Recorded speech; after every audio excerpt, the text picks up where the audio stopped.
I was driving around that neighborhood, there was somebody on every corner holding up a big sign saying Jane Kim for supervisor, Jane Kim supervisor, which would remind people to vote for her at the last minute. Are you sure those are not Rose Parks people? Pardon me? Rose Parks people. Well, I don't know what Rose Pack was doing about the Rose election, Park and her but she certainly is claiming credit for what the mayor did before he left town. She and Willie Brown. And Willie Brown is partly a lobbyist nowadays. He gets big lobbying fees. Does he make a lot of money? I would imagine so, huh? Yes, he has. That's one thing about Mayor Brown. He sure knows how to. He's doing well for himself, yeah. And he's entertaining and interesting. His column in the Chronicle is always interesting. Yeah. Well, he's a player, so I mean, he almost, it's almost a case where he's sort of, influencing people's opinion, I think. Yeah. I think that's what he's kind of doing. Like right before the election, when he was criticizing the union and the California Democratic Party for not having a field operations, then of course, then the union got upset about that, and Burton, spewed out his, words, and next thing you know, that kind of, spring him into action, right? Yeah, I wanted to tell you why I have been so involved in politics.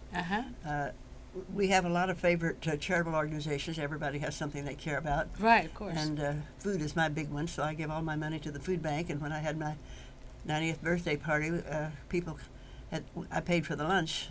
You did? At a Chinese restaurant, but I had the people give money to the food bank. And wow. So when my 80th birthday party, they gave about $5,000 to the food bank, and also my 90th birthday party. They gave about $5,000 to the food bank. So, that's great. So as I say, you could just devote your time to something you care about, but if you get the right people elected, then you have a better chance of getting various of your concerns. Right. For instance, Tom Amiano takes care of almost all my concerns, so I would give him full support and raise money for him and whatever's needed, because he is he got citywide health care. Now, Tom Amiano's in the assembly now, right? And he's in the state assembly. Okay, and he and Mark Leno are working for single-payer health care in California. I think that's a great thing. Trying to get through. You think that's going to happen? I don't know. They're trying. But how would that impact the health care reform, though? Well, we can have that in California. Oh, okay. But in San Francisco, we have health care for everybody, thanks to Amiano, and then Mr. Newsom signed the bill. Took credit for it. Well, okay. In terms of Tom Amiano, he's in the assembly. And Mark Leno is a state senator, but with the redistricting, we might lose a seat, right? Well, I think with the new census, as soon as it's announced, we're almost certain to lose something. Okay. Because the population is growing outside the city. Right. Los Angeles area is bigger, more people. Right. More people all over the state. Yeah. Used to be we had most of the people living in San Francisco, but now there are a lot of suburban towns and cities around the Bay Area who are a lot of people. So when I first came to San Francisco, we had 8 assembly districts, all San Francisco. 10 years later, after the census, we had 5.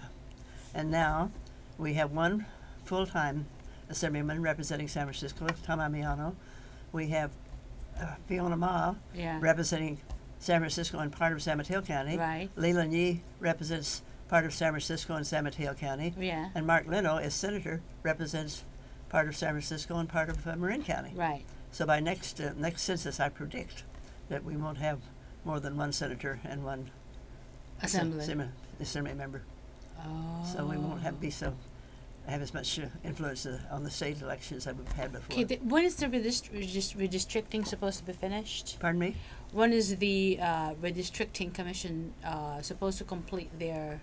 Oh, I think the census is finished, so it's a case of announcing the results and then somebody having to. And then the redistricting commission has to draw the lines, right? Yeah. Unfortunately, what's the mandate? Is there like a timetable for the mandate as to when they're supposed? Well, it'd have to be by the next election, I would think. And then we have an open primary too, right? Well, we don't. Yeah, well, that's a very bad measure. And but we're going to have an open primary. The man who ran for lieutenant governor as a Republican was responsible for that. It says that there will be no political primaries anymore. It's just one big primary election, and the top 2 winners, if they're 2 Republicans or 2 Democrats or whatever, will run against each other in the fall. And the sad thing is that it doesn't give the minor parties a chance to see how many voters they have. And that kicks in 2012, next year, right? The open primary. I think it'll be done by then. I haven't checked that out to be sure. Oh, okay, all right. Well, that's very interesting. Now, how about Jerry Brown, the governor, is planning to do a lot of stuff. He's talking about realignment of state government, which a lot of people welcome. He's talking about transferring a lot of the state functions to the cities and counties, such as juvenile issues, probation, mental health, so on and so forth. What do you think about that? Well, I think it's okay, but the cities will have a terrible time raising the money. Yeah. Because Prop 13, right, which used to be, took the place of property taxes, which used to go entirely to the cities. Right. And now when the money raised by Prop 13 goes to the state. Right. And the state doesn't give it all back uh-huh, to the cities. So right, it's going to be very difficult. I don't know how the cities are going to manage that. That remains to be seen. And Jerry Brown has a very tough job. Exactly. And, but I don't see how he's going to succeed, except that people, well, if he's smart enough to pick out the really things we have to do. I think there are a lot of things that get funded that we could give up on, but we don't. So. Well, he's talking about eliminating the redevelopment agencies all throughout the state, and then, of course, there's sort of a, I wouldn't call it an upheaval quite yet, but obviously the cities and the counties are concerned about that. But then he's saying that, well, don't worry about that because you will get the property taxes and so forth. What is your take on that? Well, I'm not an expert on that, but I just sort of, like the average person, know that we don't get the property taxes now. They go to the state. Right. And you used to go stay here and go to the schools. The big problem we have in California is taking money from the schools.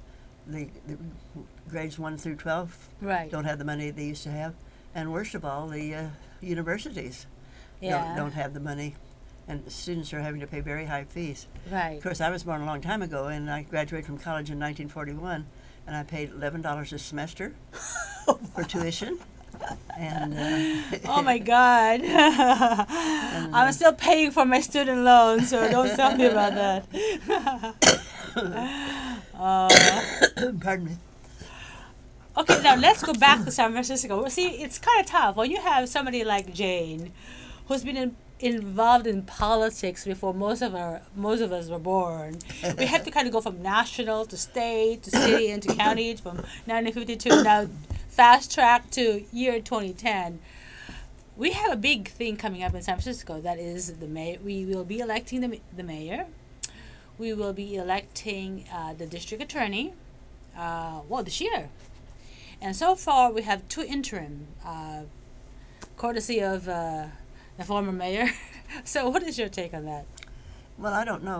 I'm not so concerned about the district attorney. I'm going to let other people worry about that. Although I thought he was very bad to start out with saying he's for the death penalty because Chief Gus Cohen? Okay. I oppose that, and it costs more money to keep someone accused of sentenced to a death penalty. It costs an awful lot of money, death penalty, and I don't think it's necessary.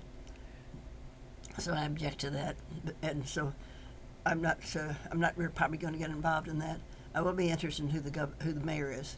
Okay. But I have to wait till the fall election. Then it may be tough because I have several friends who may be running. Oh, exactly. I'm sure have they been calling you already? No. Well, yeah, some of them. Well, first of all, you're in the county senate committee, so I'm one of the people who. Right. So you will be endorsing them. The mayor.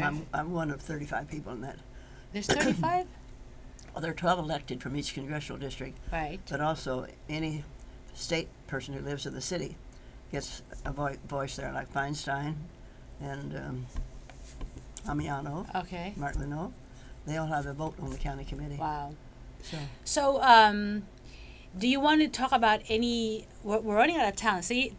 Tell you 22 minutes goes so fast. We only have a minute and a half left. As you're also doing a lot of work with charities, charitable organizations. Is there any favorite charitable organizations you have that you want to pitch in, tell people about if they have extra money to help out? Well, you like to work with the food bank and the homeless. Food bank's number one with me, and I send them quite a bit of money and raise money for them. Okay. And as I say, being in politics, you get more things that you want than you do if you just concentrate on one thing you're concerned about. So that's why you should do that. I did want to say that one of my big heroes of all time is Eleanor Roosevelt. Oh, that's right. And I had the pleasure of meeting her 3 different times and spending a little time with her. And what was I going to say about her? Oh, I tell everybody I have an autographed picture of Eleanor Roosevelt on my wall. The only problem is that the person who autographed it misspelled Eleanor. Of course, I guess it wasn't autographed, but that was Evangeline Baker, who was one of the first TV performers in San Francisco when Channel 7 was. Okay, Jade, I'm so sorry, but we're going to have to cut out here. See, I tell you. Anyway, ladies and gentlemen, thank you so much. This is Miss Jane Morrison, active in politics. If you want to, in San Francisco, there's only like about 2% maybe of people who are really involved in politics, and she's one of the 2%. But obviously, she's made a lot of good changes in the city. And anyway, please email me. I posted my email address. Our email address. We're looking for good stories. We're looking for good people to interview in our show. Again, this is Myrna Lim. Thank you so much, and good night, everyone.